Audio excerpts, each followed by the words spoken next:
Day one in prison. So you walk into the prison and the door shuts and your life will never be the same.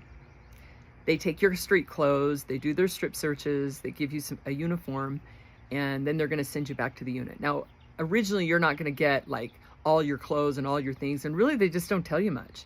So you go back to the unit. I remember walking through the compound and everything was just gray.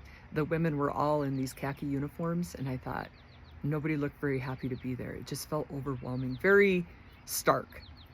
When I got to the orientation cell, each unit, I think there were 4 units on that compound, housing units, has kind of a section where they put you when you're brand new.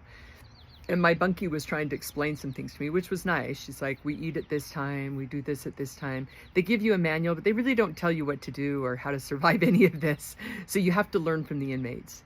And I was asking her, how do I use the phone? I want to be able to call my husband. It took me days to even figure out how to use the phone. She would wake me up and tell me I could go eat in the morning. Actually, I wasn't sleeping very good. I was so devastated.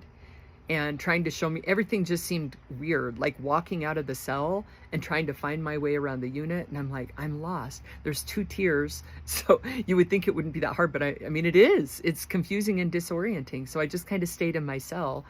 And I remember when I walked down to go to breakfast the next morning, I had just full wrinkles. Everything was wrinkled. I had this one uniform and I hadn't been called over yet to get more uniforms, to get new, because they'll give you like bras and underwear and clothes when you get to the laundry department, and they'll call you over to medical and do a bunch of tests and things. But at this point I just was standing there just in full wrinkles of clothes, and I looked around and everybody's got like iron clothes and they all look pretty put together, and I'm like, I just was so disoriented.